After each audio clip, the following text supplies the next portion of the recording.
All right, guys, welcome to Next Level Live. Thank you so much for everything that you did last week. We talked a lot about July 4th and you know, had a number of people tell us it was the best dial day they ever had. And Meaike Sizer, why is July 4th a great day to dial? Everybody's home. Everybody's home.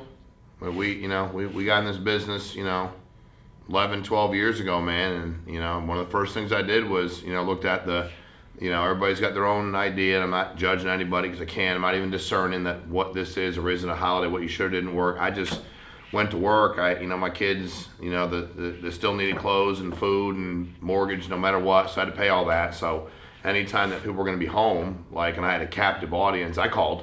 That seemed to make sense. And 1 out of 10 of them would go, it's July 4th. I'd be like, exactly why I called you, Independence Day, and you independently need to make sure you're okay. So anyway, I'll see you tomorrow.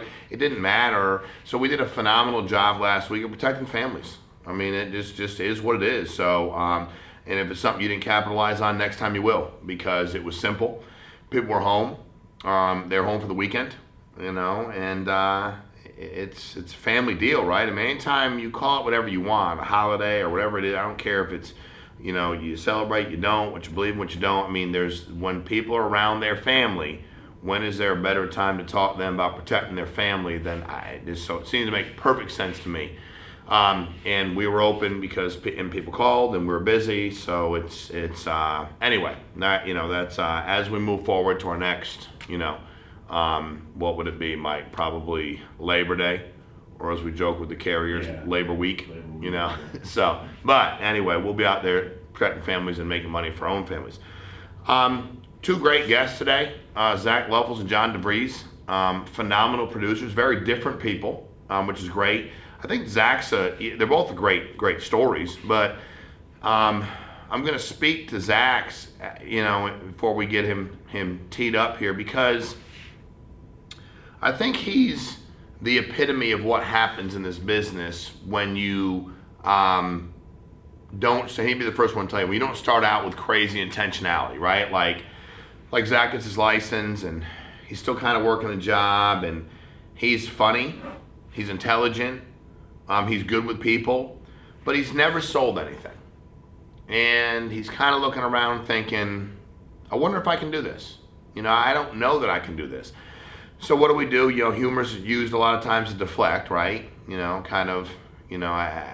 was, my son asked me the other day, we have the superlatives when you're in middle school. I'm like, yeah, class clown's not good. I would know. You do it to deflect from what you're not doing. It's not all that hard. Mike, hey, let's make it funny. Let's make a joke, because I'm really not doing my homework. I got that one. Yeah, I bet you did. I'm not doing my job, and I'm not doing my work. And as you get older, you don't want to be the class clown, Zach looked at me in the eyes. God, I don't know. He'd know better. I mean, 4 years ago, maybe, and said, listen, how do I get out of my own way? And I want to.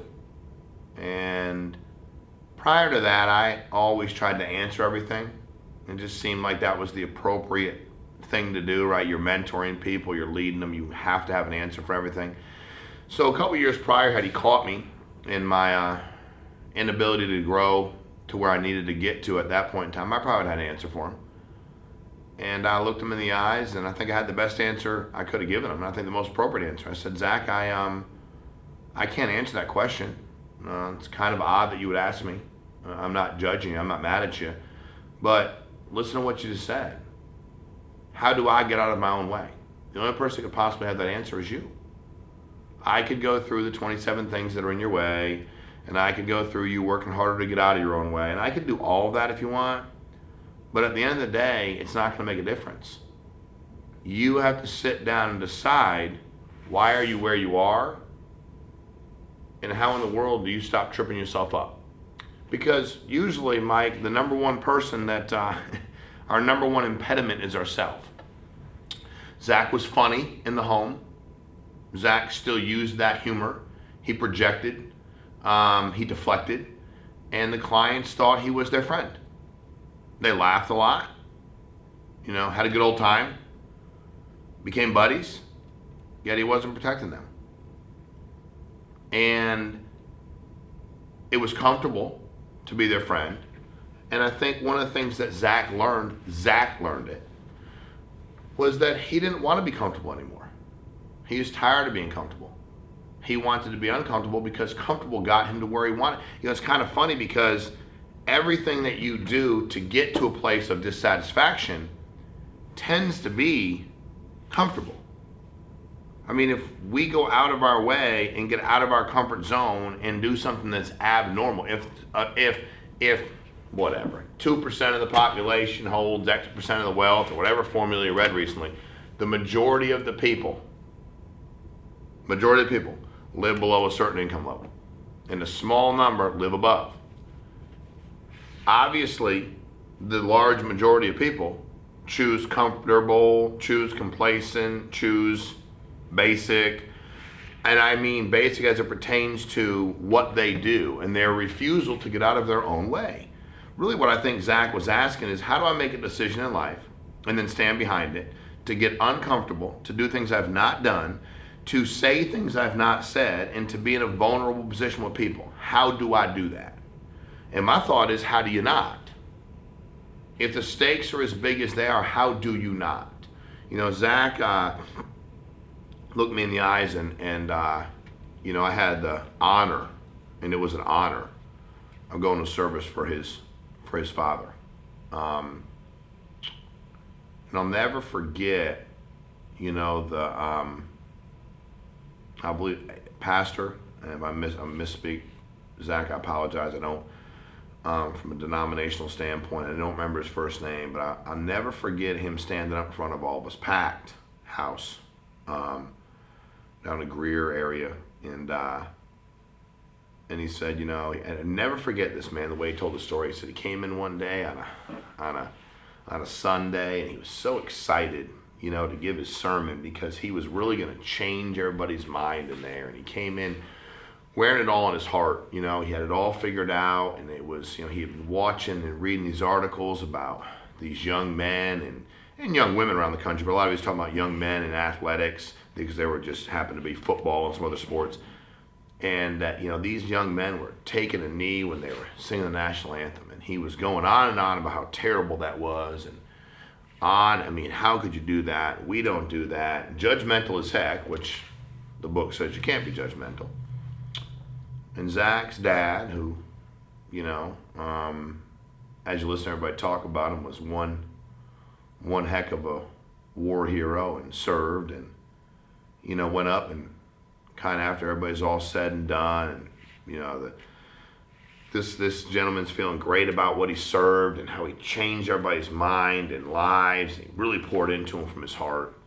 And here comes Mr. Leoffels, and pulls him aside and says, "Hey, I don't know if you know this, but I'm a veteran." And of course, as he tells the story, everybody knows. He launched a lot of these programs, and everybody in the community knew. And he said, "I fought hard for our country, and I risked my life."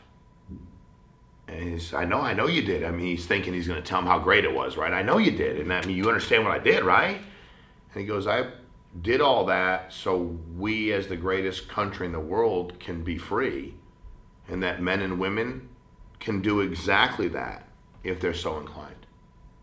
That if they're so inclined, now I've not served, so I'm sitting here in awe." And it really was, it's not a position on this side or that side for me. It's purely listening to this man who said, "Here's how I feel about it, and I just want you to know." And I'm just a believer in not judging anybody. So where I come out on, I can discern this is good or this is bad, but I'm just a big believer in that. And we talk about it all the time, a bunch of imperfect people helping imperfect people. But watching Zach as that story was told, and being there, and I share that only because Zach said, "I really want to build an organization, Shawn, and I want to sell enough insurance, Shawn, because when I was going through with my dad, I had the ability to take some time, thankfully, but not as much as I would have wanted to for me and my family. And I don't want to be in that position again." And then I felt like, God, we failed him. Meaike, like he, gotten him so good. He's got himself, but we've taught a lot about the sales side. And now here he is building an organization. Well, he is building quite an organization. He's one of the people now you see, and does it happen overnight? Nope. You don't close your eyes and hire 27 writing agents. It doesn't work that way. Some people do. I don't know how y'all do it. Good for you. I didn't do it that way. You know, I'm like Ivan and Albert and all these people. I'm like, just congratulations, Nick and, Eric Anthony building. I mean, there's so many people building it so fast. And I'm like, I remember, Mike, we were just trying out a couple a month, and so it's outstanding. But Zach's now kind of said, you know what, I'm going to do a lot of my training and a lot of my dials and share a lot of my stories. And yeah, I think he enjoys it. He should. He's good at it. But I think he also enjoys the peer pressure. I think he knows the most powerful pressure is peer pressure. And we've talked about it in here with Precious. People say, how'd you get good at hiring? She put herself on speakerphone for the entire FFL corporate office to hear, because it wasn't a big office and she was loud in her speak. So we got to hear it. We got to hear both sides of what the men and women were saying that she was recruiting. And it really made her say things she wasn't saying when it was just, yeah, just looking around the room, wonder what they think. It's like, you know what, heck it, I don't care. Heck with it, don't matter to me. Boom, here you go. Let's go. And I think Zach's kind of doing a lot of that himself now. So I appreciate what you're doing. John, you're going to love. John's very pragmatic. He is, if you walk into a room and you see somebody with, he got his bag, he's got his briefcase, he's got paperwork. Mike, he's got ideas. He knows about sales. He got our email. He knows how to email. Yes. And it's funny because he said, man, you mind if I share all these ideas? I said, John, with the amount of insurance you sell, if you like to share an idea once a day, I'm fine with it. And if I see you, just remind me that you're there so I can get you a coffee, because I appreciate everything you do for the families that we serve. And I really, as we move forward here through July and finish the second half of the year, I think it's about, I really think what you should be thinking about is what you've changed or what you're going to change. I always get a kick out of these New Year's resolutions. I'm going to do this, and how long. But I'm also big on if this was a game, football game, basketball game, these are halftime adjustments, right? In your business. I mean, you work at a lot of corporations. We work at the state of Connecticut. Every 6 months, we sat down and made those adjustments. That's what we did. I think you should be doing the same thing for yourself and your business on the personal production side and the building side. I think this is the time. We talked about being at the 50-yard line last week and all that, but I think now you can't do anything about the last 6 months. That's the beautiful part about it. There isn't a darn thing you can do. It's one of the great things about playing baseball is play 162 games. One of the hardest things is you play 162 games. But I'll tell you what, you can go for 3 games in a row. You still play 3 more this week. Football, it's hard. You got to dwell all week long. You got to wait for one more game. And, so for us, I think we're really in a phenomenal place of what are we looking to do the next 6 months. As a company, the volume has never been higher, both life and annuity. I believe both of them. I know life was a record last month. I believe annuity was, and with the amount of pending we have, we're gonna blow the doors off it. I think we're in a great position. Whenever they're doing med-sup side, you start looking at a lot of the med-sup sales we made. Chantal's doing a phenomenal job. Rely Shield, we just finished that contest. I think did the West win again, if I remember correctly. Yeah. And they did it without Eric, so they're selling quite a bit. They do have Brigg, who is like an All-American Rely Shield producer. He should be his own coast next time. It should be Brigg, West Coast, East Coast. Yeah, I agree. But we're just trying to teach people to help as many people as we can. You heard our buddy Bobby last week who shaved his head. We appreciate somebody stands behind what they say they're going to do. Talk about the continuation product, and that's been quite a hit. John Hancock, the product's phenomenal. I mean, Mine was like, hey, I need it. And Mike's like, okay, here, let's do an e-app. And it took, a minute to issue mine, 1 minute and 2 seconds or something. Yeah. Yours was quicker. You bragged about that. But I'll take 1 minute and 2 seconds. That's pretty quick. Yeah, it's not bad. It's not bad at all. So, I think that we're poised to finish this year really strong. What you have to ask yourself before I bring on Zach Leoffels is, what am I going to take away every week from what I'm listening to? How much am I going to dive into the training? What training do I need? How do I get the questions answered that I have? If I don't have questions, why? People always say, well, I don't know what questions to ask. Well, if you're a new producer, and you're around people that sell, how long did it take you to get 20 grand a month? What were 2 or 3 of the top things you did to get from 0 to 20? How many leads a week are you buying? How much money are you spending? When you're on the phone, what percentage of them are you booking appointments with? What percentage are you closing when you're in the home? What is one tip you'd give me? Home, phone. As far as lead purchase, are you diverse in that approach? How does that work? How far do you drive? Would you prefer to go ahead and travel? What are your run days? I am part-time. What run days would you suggest I have? I work these days, these times. How do you work it out if you're a single parent? How do you work it out if your spouse is supportive? How do you work it out if your spouse is not supportive? All of the above. And those are the things you have to, that's an uncomfortable deal, asking questions. I don't care if the room is 6th graders, 8th graders, adults at a graduation. Anybody have any questions? Force is this. For 90% of the people, 95. You always got the one who wants to hear him or her. That's not a problem, Mike, right? You're like, another question. It's like, oh, they're jacked up. It's question time. And they're not, a lot of times aren't like really good questions. It's just, I want to hear myself talk. But I really think that you should have a lot of genuine questions with people you're working with. I think you should be asking them, hey, you've now known me for a year and a half. What do you think are one of the 2 things that I need to change the most about me? Hey, I'm really struggling to get from 25 to 35. Could you give me 1 or 2 things you think are stopping me from getting there? I'm looking to build a business, and I see others have been building it. Hey, I see you were doing 250 grand a month. I'm at 50. I've been here 6 months. Do you know how long were you at 50? I was here 5 months. Okay, got it. How did you get over that hump and get to 250? What did you do? So I'm going to ask you to keep your mind wide open. These are 2 very different trainers, which is great. They're both very successful in the field. Their approach is very different. They care deeply about clients. They provide structure, and they're serious as a heart attack when they're talking to people in the home because they want them to be protected. So I know it'll benefit you. I'm looking forward to it. My buddy Zach Leoffels and Jon Devries take us home. Appreciate it, guys.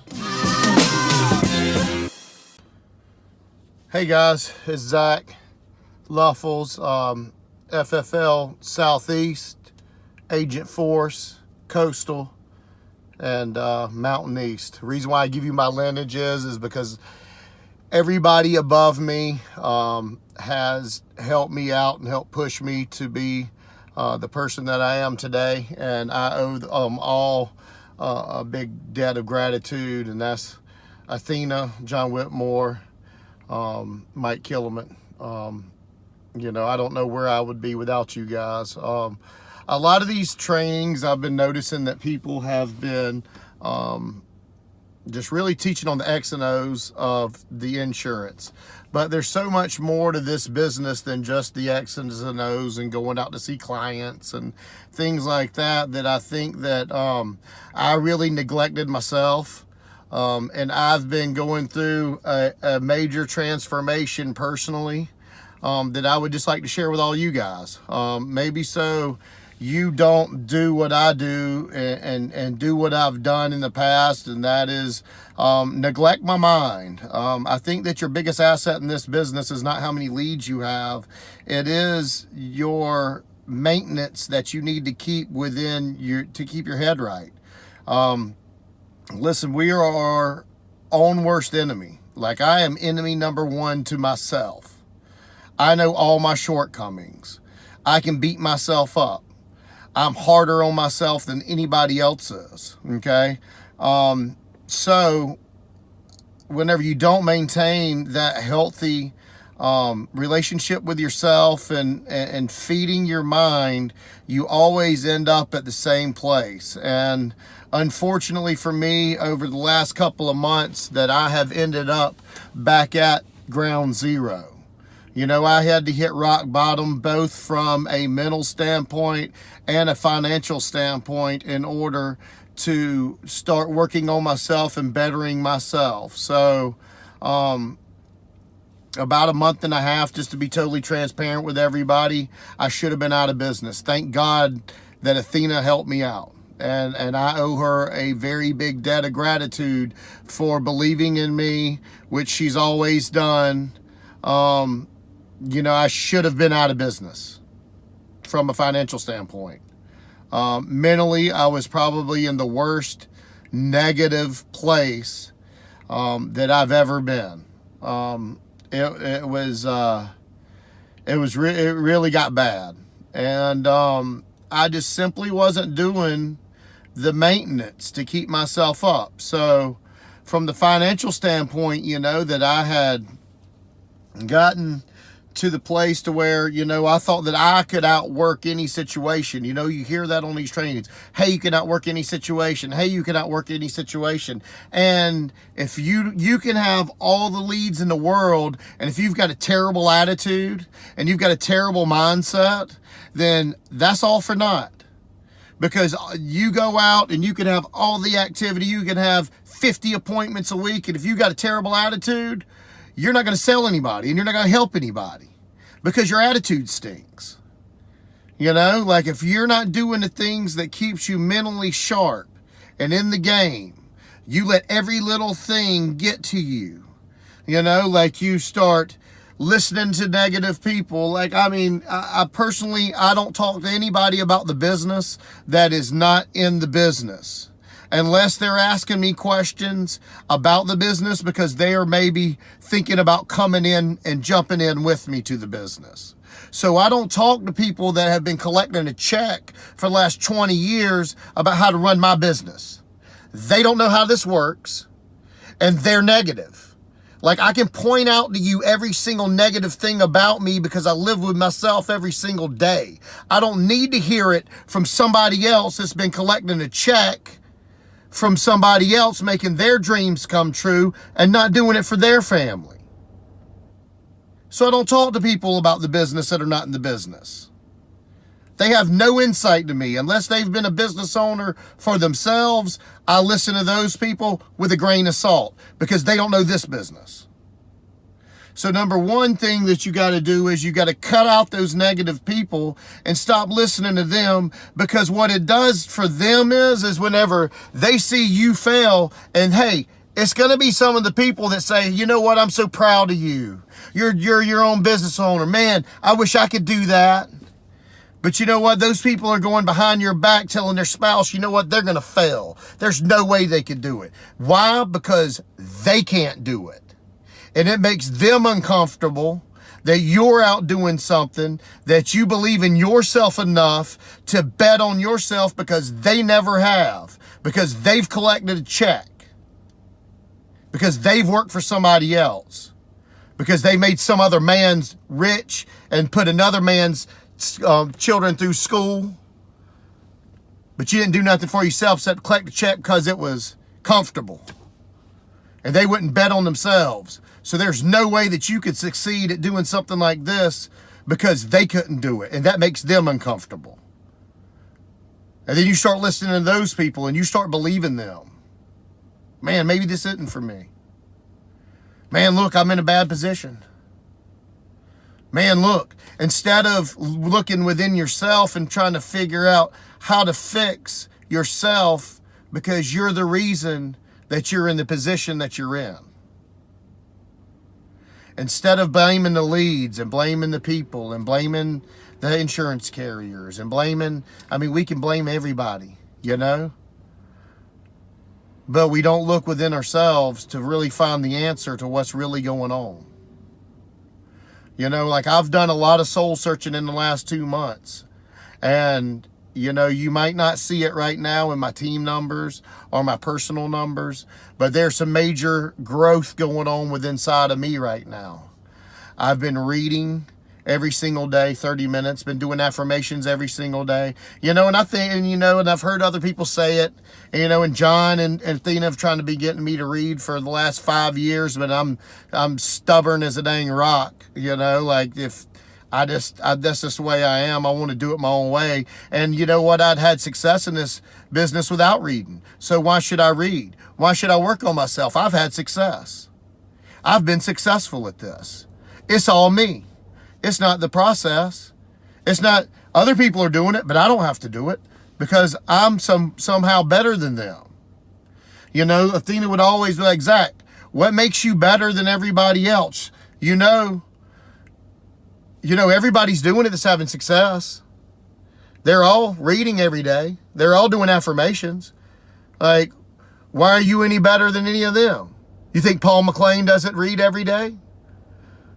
Do you think John Whitmore doesn't do affirmations? Like, why do you think you're better? Why do you think you can just go out and do it? And I've always been like, oh man, you know what? I'll just work myself out of this position. I'll just get more leads. Hey, I need more leads. Hey, I need more leads. Hey, I need more leads. I need more leads. Leads is my problem. It's not Zach that's my problem. It's I don't have leads. I don't have enough leads to go see people. That's my problem. Well, that's bullcrap. Because this last, like Saturday, I went out on 5 appointments, wrote $8,000 off 3 appointments. The leads were my problem, not Zach. I wasn't the problem. You know, I wasn't being accountable to myself or my family. It's a whole lot easier to look outward and see what the problem is out there than it is to look inward and see what the problem is right here. You know, sometimes, and a lot of us, I think, need to look in the mirror. You know, and if you've been in this business, you know exactly what I'm talking about, because everybody that doesn't do the maintenance for themselves to keep their mind straight and to keep their confidence up ends up right here where I'm at, and talking to you from this point of view. You know, it's taken me 5 years to fight this process in order to finally get to a point to where I have to throw my hands up and go, hey man, what am I doing? Bro, what are you doing? You know, like you're missing sales that you should get. You're blaming everything. You're super negative. You're talking to negative people about negative things. You're putting negative things in, listening to the news all the time. You know, like through this whole process, I've been listening to the news every night on my way home because I got it on satellite radio, putting all that negativity in, not doing any positivity, nothing positive for myself, no affirmations, no reading, no talking to myself. Like, see, the thing that you got to realize is what comes out of this mouth, you hear twice. You hear it internally and you hear it externally. So everything that I say has a greater impact on me than it has on anybody else. So whenever I talk to other agents and I talk to them, I'm talking to myself every single time. Because these are all conversations that I need to have within myself, but like to hear it come out. And that's why affirmations work so good, because you hear it twice. You know, like I've really learned that you could speak things to existence. You know, like things that you want in your life, you can speak those into your life. Excuse me. But, you know, if you don't take the time daily, and this is not something that you can just pick up and put down, you know, like you just can't do this whenever you feel like doing it. You have to do this every single day. This is daily maintenance to keep your business going. You know, to keep you in the game, to keep you sharp, to keep your bank account where it needs to be. To keep everything, because I mean, like, yeah, I can sit here and talk to you about all the X's and O's in the world, and like I said, if you go out on 50 appointments and you got a terrible attitude, you're gonna have terrible results. Attitude and activity is everything, but notice they go together. Nobody's ever said, hey, activity's everything, because guess what? It's not. You can go on 50 appointments and go door knocking and call every single second, work 7 days a week, and still be broke, and still not be helping families, and still be missing sales, because you're not doing the things that you need to do to maintain your mental stability. And your attitude probably stinks too, because you're not doing those things. And after you miss sales, your attitude goes down. And then you get on the hamster wheel of, oh, sale after sale that I should be getting that I'm missing. Why am I getting these? Golly, these leads suck. This is a bad batch. Those people are idiots. Oh, they're not showing up. Oh, this, that, and the other. Guess whose fault that is? It's yours. It's not those people. Never was. But I fell into that trap. I'm not proud to say it, but you know what? Sometimes you got to hit rock bottom, because there ain't nowhere but up to go from here. You know, and like Lindsay sees a big difference in me since I've started reading and I've started doing affirmations. And she's seen my dedication to it every morning, waking up at 5 o'clock. By the time she wakes up, I've already read, or she wakes up and I'm reading. And she sees that. You know, I can tell a huge difference in myself. Things just roll off my back now that a month ago I would be cussing somebody out about. and calling and complaining. You know, I don't. I'm working on, because I won't say that I don't, but I'm working on not repeating the things that have happened during the day that are bad, like no-shows. Because once you speak that, you're speaking that into existence. And then what you get is more no-shows. It's this business can be such a lonely business too, because like we got a lot of time that we sit in the car and we drive from appointment to appointment, and if we're not listening to training, or we've got time that if we're in a bad place mentally, we can really drive it and dig down and get to a really dark place real quick. Then if you're talking to negative people on top of that are telling you, hey, it doesn't work. What are you doing? Get a job. What are you doing, dude? What are you doing? Why do you think you can do this? Why? There's no money to be made. They're taking your money. You're spending all your money on leads. Like, I've heard all that. All of it. And those people aren't around whenever you're bankrolling. You don't hear from them. Like, I know my own shortcomings. I don't need to hear them from somebody else. I don't need to hear somebody else putting more doubt in my mind. And they will put it right in there. They will plant that seed if you're not doing the things that you need to do to keep yourself dialed in and working on yourself mentally. They will plant that deadly seed that will kill your business. And then you will be right there with them, working for some other dude, putting his kids through private school, making his dreams come true. Like, I heard something where they say that people, they die at 23 and just wait till 70 to get buried. Because like, people settle into a job that they hate, and they don't work on themselves. They don't grow. They're not reading books. They're not listening to audios. They're not doing affirmations every day. But these are the people that we let breathe life into our minds. These are the people that we communicate with. Like, you really got to be very, very protective over who you let breathe life into your life. Because if they're blowing fire in there, it's going to burn you down. I've had to cut out a lot of people in my life, and I'm kind of going back around and recutting off people and stop talking to people as much. Family members. I mean, everybody's dealing with something, like, look, I've got some crazy stuff going on with my family, but I can't put mental energy into that anymore, because my job is to take care of my son and my wife. It's not to take care of my family. Like, they're my family. That's my responsibility first. And then if there's anything left after that, then I can give that mental energy to somebody else. I'd much rather give it to my agents and look out for their family, because they're doing the things that they need to be doing. My family is not. My family is stuck in a perpetual bad state because they keep doing the same thing over and over.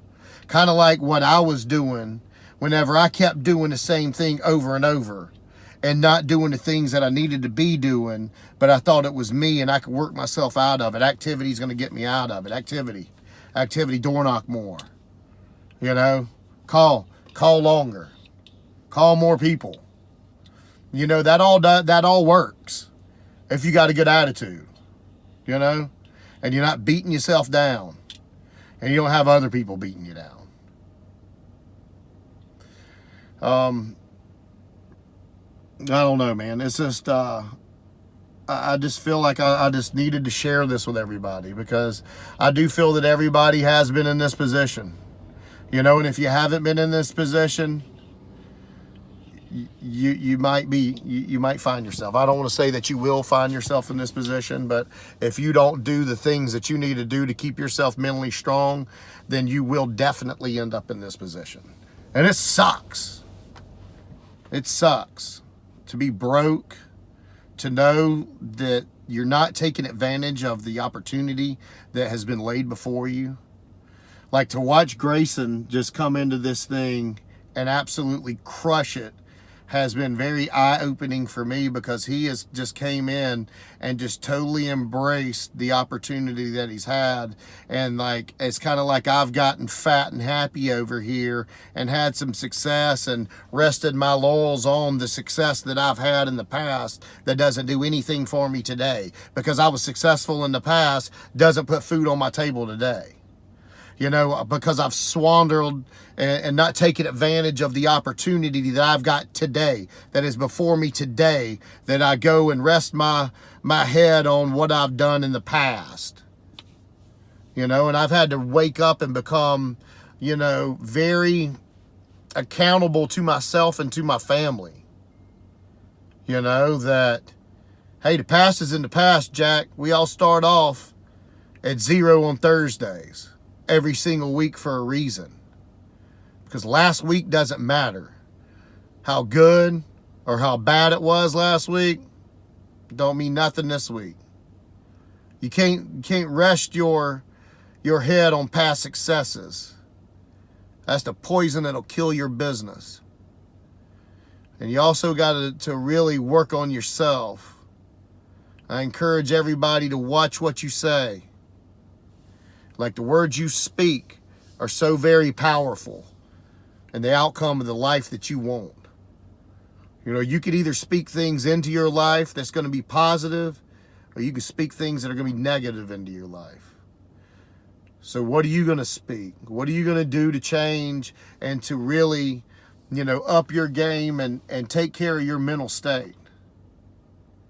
You know, I mean, I hope y'all don't think I'm preaching at you, but I mean, these are all things that I've had to have. I've had this conversation with myself, you know, very, very recently. So this is all very fresh with me, you know, and I am very passionate about it, because this is my life. You know, this is how I feed my family. You know, like I said, I'm going through a big transformation within myself. I just wanted to be transparent and share it with somebody else. Maybe somebody else is in that same position that I was in a couple months ago. You know, and I'm still working myself out of that position, to be quite honest. You know, and if you are in that same position, and don't think just because you start reading and doing affirmations that it's going to fix what's been wrong, you know, overnight. Because, I mean, hey, man, how long have you not been doing and neglecting yourself? And why would you think that just because you do it 4 or 5 times that it's going to fix it? It's taken 5 years for me not doing something to get to where I'm at now. So I would be a fool to think that me doing it a month and a half now, that it's going to totally fix my position. You know? But I'm making those strides, and I'm making that attempt in order to better myself. And you know, hey, it is what it is. And I am who I am. Just old stubborn country boy. It takes a little while, and you know, to get through to. But you know what? I finally started making the changes and really giving myself a chance to win. And hey, if I help one person through my transparency, then this is well worth it. So guys, you know, take care of your most important asset, which is your mind. Be very vigilant on what you say, you know, what you say out loud. Speak the right things into your life. Let the right people into your life. If they're not positive, get them out. Don't talk to people about the business that are not. Don't take business advice from people that are not in the business. Talk to people that are above you, that can breathe life into your business, not breathe death. But yeah, man, I think that's all I got. Athena, I just want to thank you so much. Without you, like I said, I wouldn't be in business. John Whitmore, you know, I'm finally reading, bro. Only 5 years later. Shawn, thank you for everything you do. Meaike, you the man. All right, guys. Peace. Hello, this is Jon Devries. I've been a Family First Life agent for about 20 months now, and I'm 67 years old. And at the time I started looking for a job, I was considered too old about 2 years ago. Got a job at an insurance agency, a small local office, and I was working 6 days a week. I was working a lot, right? And I was making a total of about $50,000 a year, which was far too little. And I realized that most of the money that I was making was going to the company, not to me. So I figured this better change. Now, one thing I'm going to tell you right from the bat here is that this is about a 15-minute long video. I don't have a teleprompter. It would be nice if I did. And I don't have a memory that can remember 15 minutes of material, right?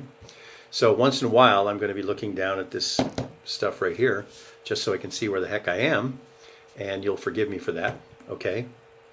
When I was working at that other agency, I had a small salary, and the highest commission that I could make was 11%, which is not believable, but it's true, right?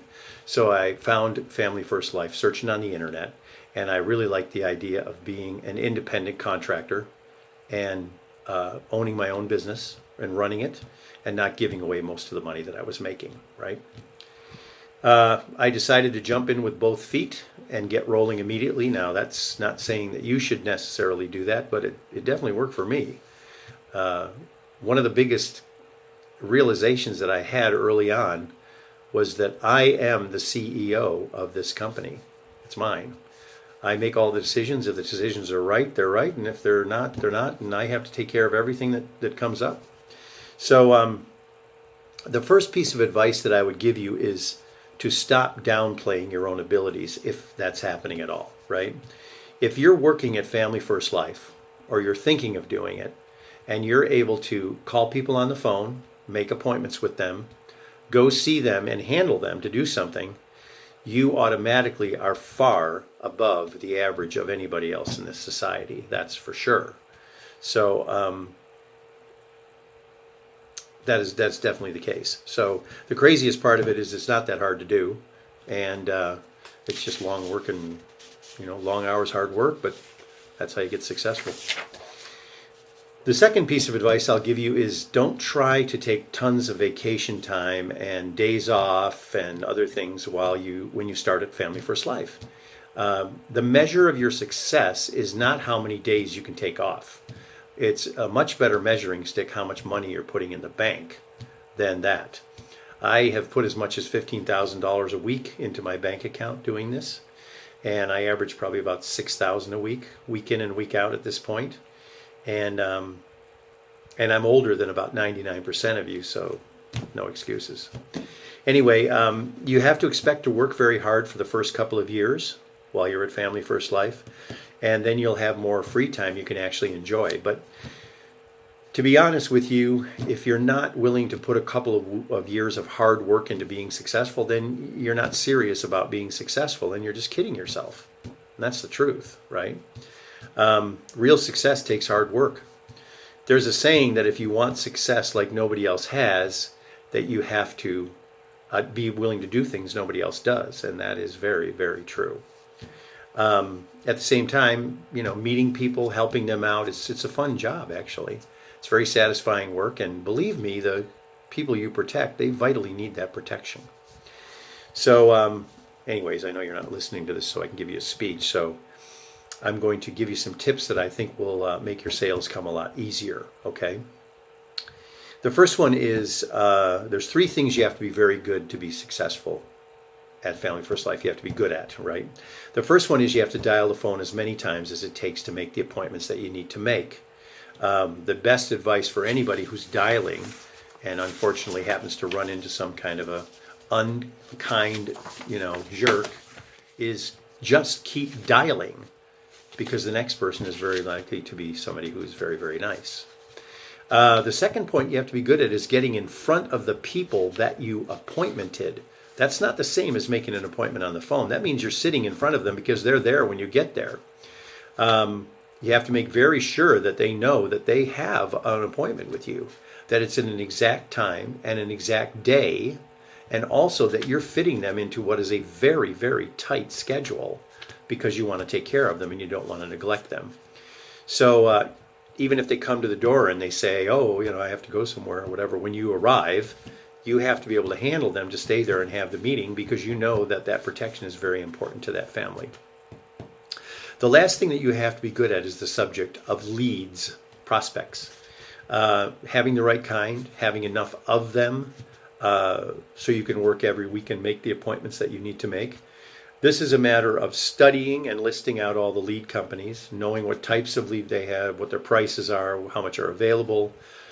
That's nobody's job but yours. You can get a lot of help from Family First Life about that, but it's certainly your job to figure that all out.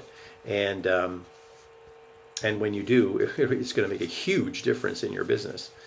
I buy a mixture of brand new leads, and I buy leads that are usually as much as up to about 9 months old, and I make a lot of appointments with both kinds. The biggest falsehood that you can run into is that you're going to economize by spending the absolute minimum that you can on leads. That is the surest way to fail at this business. Matter of fact, if you run into a company that says, we're going to give you all free leads, then you need to run, not walk. You need to run away from that company because for sure the only thing you're going to get is junk leads, and you can't work with junk leads. So you have to be willing to invest in leads and not be afraid to. If you use the recommended phone appointment scripts that are available and the available in-home presentation advice, then you will make a lot of sales. But failing to invest in leads is the surest and fastest way to fail. And you'll go, I don't know why this didn't work out. Well, leads are the gas in the car, and you ran out of gas, and you didn't put any more in it. And so it's no big surprise. So if you go into a home and you make $1,000 off a sale, is it really important whether you spent $30 for a lead or 50 cents? I mean, obviously not. Okay, let's get into some specific handling tools you can use to close more of your appointments and sales. First, let's take up phone appointmenting. You have to do this in a place where you're not distracted and you can focus fully on the person that you're talking to. That person, while you're talking to them, has to be the most important person in the world to you at that time, okay? You can't make good appointments sitting on a bench in the mall watching the girls go by, or girls watching the guys go by. It just doesn't work, okay? When the person answers the phone, the first thing to not ever do is say, is Mr. Joe Adams there, please? Because you'll brand yourself as a telemarketer and they will immediately hang up. If it's a man that is the lead when I call and a man answers the phone, then I say, Joe, like I know him, right? And that throws off his normal defenses because he has to figure out, who's Jon Devries? How do I know him? What's going on? Then I say, this is Jon Devries from the Family Protection Center office. And I pause for a second so he can figure out, what does that mean, right? And then I say, I'm calling to let you know we just received in the mail from you the card that you filled out and signed and mailed into us about the state-regulated mortgage protection plans that help to pay off a mortgage in the event of a death or disability. If it's a mortgage protection lead, it's different, of course, if it's a final expense lead, but same idea. And I tell them I just need to verify the information that's on this card that I've got in my hand, if I may. And I don't wait for them to say okay, because a lot of people just can't respond. So I verify all the information on the card. And then I say, Joe, my job's very simple, which is just to get out to your place and drop off that information. It takes about 10, 15 minutes to go over it. I don't know if you're eligible or not. My job is just to get it to you and see if you can get that plan or not. And does that make sense? And most people will say, yes, it does. I tell them they don't need to take a physical exam or see a doctor or nurse or give blood samples. I just need to see them in person and verify that they're alive and breathing, and most people will laugh at that, right? I tell them I take care of about 8 different counties across Arizona and New Mexico, but I'm going to be right in their city only on Friday, Saturday, and Sunday. So which of those days would be best for them? And I schedule them. And that means for a specific time on a specific day, always. An appointment that without an hour and an exact time and a day is not an appointment. Then I find out if they ever had heart attack, stroke, cancer, diabetes, if they had major surgeries, do they take prescription medications, are they smokers? You have to keep this short and not just get into their whole medical history, but it helps me to know what plan they're probably going to qualify for. But I never ever discuss life insurance plans over the phone. The totality of what I'm trying to do is get an appointment, okay?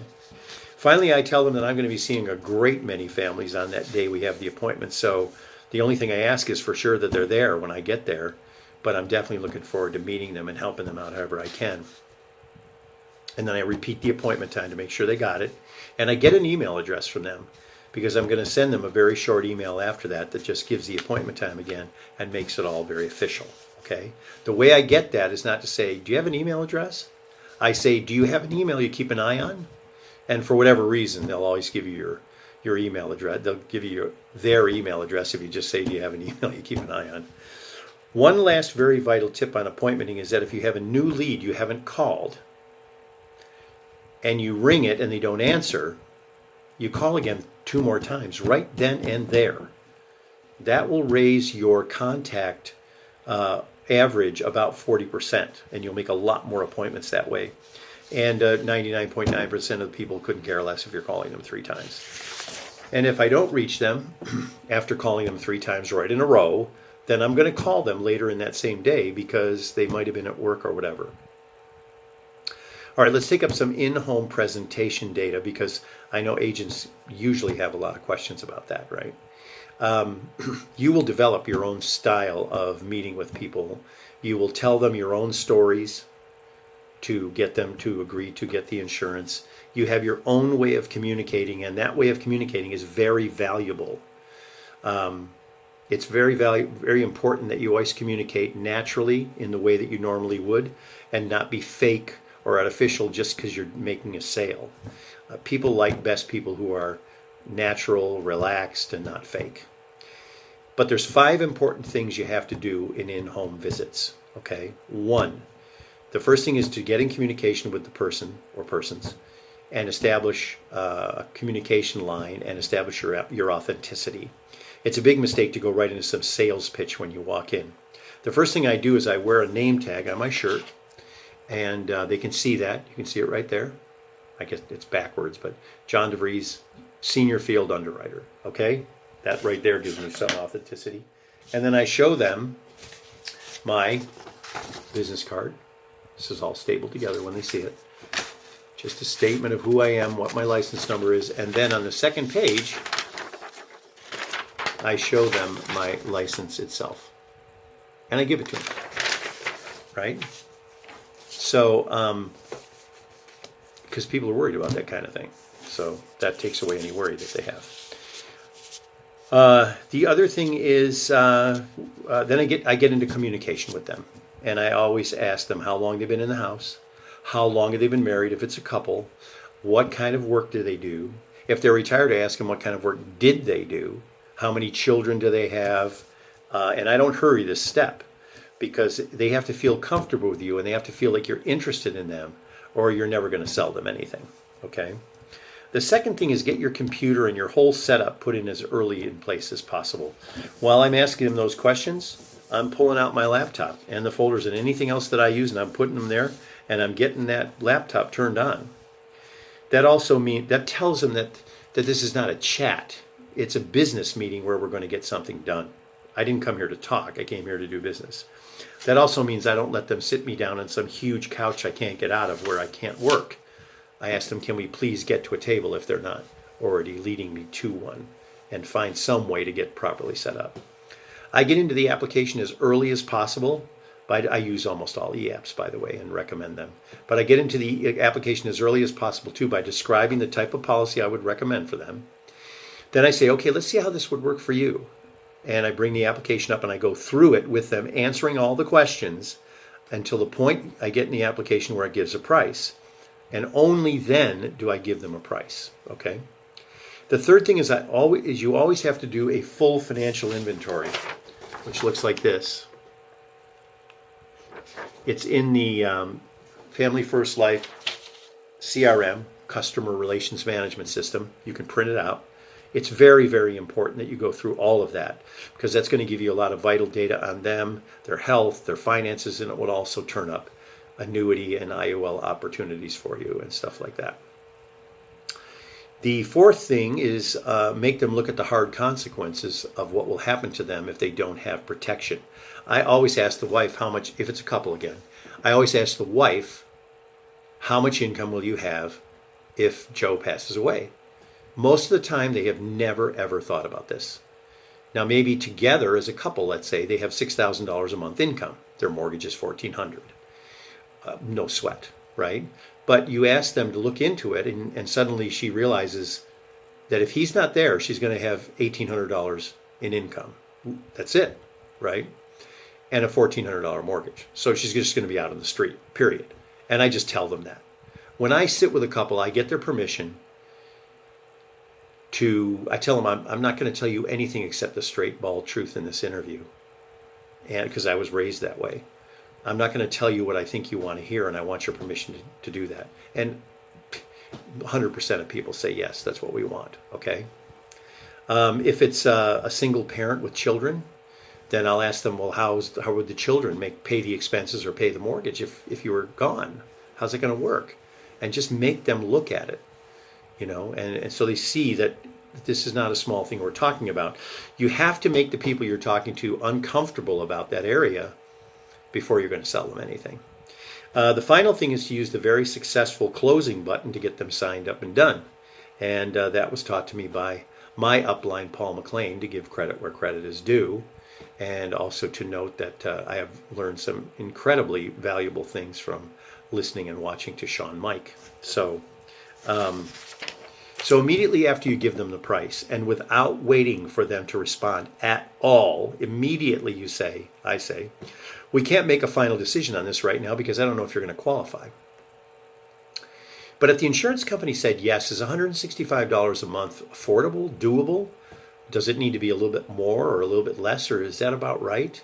And if they say it should be a little bit lower, then I'm going to adjust the coverage a little bit, and then I'm going to say, okay, is $135 a month affordable and sustainable, or does it need to be a little bit more, a little bit less? And I keep doing that until they say, yeah, we can do that. We can do that. And then I immediately say, good. We'll see if they say yes. And if they do, we can always tweak it or change it. Grab your driver's license. Let's see if we can get you qualified for this.